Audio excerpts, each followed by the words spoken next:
What's up, everybody? Happy Wednesday. Hope all you're having a great day so far today. Um, I'm gonna be very honest with all of y'all, and I'm gonna give my honest opinion about this episode today. This episode was a pile of poo. I sat there and I watched this episode, and I'm just like, okay, okay, okay. You know how you like just turning pages in a book that you don't care nothing about? That's how it was. It was like watching paint dry today, and I'm just like, okay. Everything was just okay. Like I'm just looking at it and I'm just, what the fuck is this? Like this episode, I'm not gonna lie, it was very filler. There was no movement whatsoever in anything. It was just a pile of poo. It was just that's just all it was. It was a pile of doo doo. Uh, I tried to stay awake throughout that whole hour. I'm just like, what are we doing? What are we doing? What are we doing? What are we doing? Like, what is this? So this review is probably going to be very short, to be honest, because it wasn't a lot to this episode. It was just rehash, repeat, same conversations, same dialogue. It was just, I felt like I was watching Bold and the Beautiful for a minute. I'm just like, okay. Um, Portia. Let's start with her. I'm getting sick and tired of her ass. I'm tired of Portia. Like the way she keep coming at Spencer is so annoying. It's like, girl, your daughter is 20 years old. Let it go. Like this is the man she wants to be with. So what? Like who cares if Spencer ain't a saint? Curtis ain't no saint either. That man used to be a crack addict, cocaine addict, whatever. He was into drugs. He used to sniff the powder. He used to sniff the candy. He used to dabble in a little bit of booger sugar, and you still married his ass, so who cares? Knowing his past, and hell, you kept a 20-year paternity secret, so neither one of y'all are saints, so who gives a shit? Let that girl make up her own mind. If that's who she want to be with, that's who she want to be with. Shut up, Portia. Um, Trina knew what she was doing. Let me tell you something. Trina thinks she's slick. Walking around up in that house with them little ass shorts on, them little Daisy Dukes on. She knows Spencer was checking out that ass. She know it. She know Spencer was looking. She knew what she was doing with them little ass shorts on. She knew. I'm like, girl, you ain't slick. All in front of your mama. I ain't mad at her though. She said, nope, I got it. I'ma flaunt it. Do you? At this point, if I was Spencer, I would just move Miss Portia out the way and just brought them boxes up to the bedroom. Cause girl, get out the way. Get out the way. I'm over Portia at this moment. I'm sick of her. If I was Spencer, I wouldn't pay her no bit of mind. I'm not going to. If I was him, I really wouldn't. I'm not going to sit here and apologize for what family members have done. I wouldn't. And she want to keep sitting there bringing up, well, your son, well, your uncle, your other uncle was a target, could have been a target. Portia, you don't know that. It was a bunch of other people at that pool. How you know Sonny was the target? How you know that? Even if he was, what the fuck that got to do with Spencer? Spencer can't help who he's related to. And, some of the shenanigans that they get into, that's their business. It has nothing to do with him. So Portia can miss me with all that nonsense. So anyway, moving on from that. Curtis and Marshall, they played Go Fish. That was the highlight of the episode, I suppose. I was just sitting there watching that scene like, okay, go fish, go fish, go fish, go fish. Okay, this is what we're doing. I've seen shows on Animal Planet that was more interesting than this fucking episode. I'm just gonna be honest. You know, I just had to look at this episode like,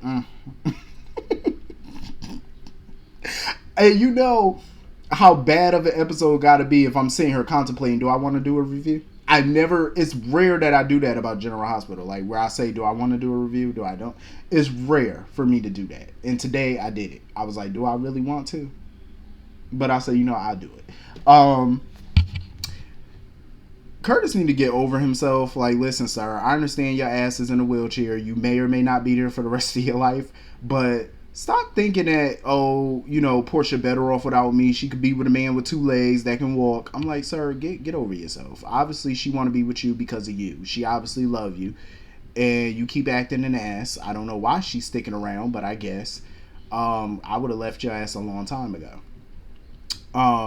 Not even for that. I would have just left his ass a long time ago because look at the way he talked to females. Like, look at the way he talked to people. The way he be talking to Jordan sometimes, the way he talked to Portia, it's like, yo, you should have been took a skillet upside your head a long time ago. Cause I don't know why they be putting up with that derogatory tone that he be having towards them. I don't know why they put up with it. I don't know why. Especially Jordan walking up in there, sashaying up in there. Oh, how you doing, Jordan? Why are you being nice to this man? Why? He done called you a liar like 50 million times throughout the course of y'all relationship and after the fact. Like, why are you still nice to him? For what? You know, like why? I don't even know why she even went to Curtis to see if he could recall anything. Cause I'm like, it was a lot going on that day at the pool, so I doubt he paid attention. I mean, he might have caught a glimpse of something and didn't realize, but I'm just like, I'd be shocked if he remember anything vital to this investigation. And honestly, I don't even know why Jordan is even investigating this. Like, you're no longer with the PCPD. I understand that once a cop, always a cop BS, but you are now in politics, sweetheart. You need to leave that to Dante. I do like seeing Dante like trying to figure things out. I just wish that the writers would let the PCPD figure things out for once and let them have a win instead of letting everybody else figure it out before them. Because I'm like, you're making your department look very incompetent on this show. Like, I'm just saying. That's kind of why I miss One Life to Live in a way. That's one of the reasons why I miss One Life to Live, because Bo and John McBain was on it. Bo and John, man, if y'all go back and watch that 2010 episode, it was in the summer, I think August, when they were trying to figure out the whole Elijah Clark situation. John and Bo and Nora was on that shit. Oh, they was on it. The three of them working together on this, oh my god. That Elijah Clark storyline, they were in rare form in that. I said, go ahead.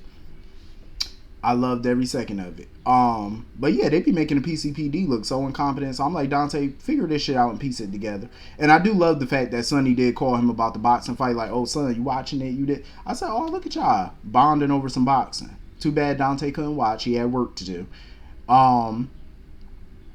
So yeah, hopefully the PCPD can catch a win. Speaking of Sonny, him and Nina are wearing me out with this wedding. I do recall they did mention at one point, oh, we're going to get married in the fall. Now they talking about Valentine's Day. Now they talking about, oh, well, we got to pick another day. We're going to pick a date tomorrow. Pick a date. Pick a date for this wedding, please, and thank you. How hard is it to pick a date? Get married. Okay, just call the justice of the peace. Do it in the penthouse. Case closed, problem solved. I'm like, I don't know why is this hard for y'all to pick a date. Just pick one. Shit. I still don't think this wedding gonna happen anyway, but knock yourself out.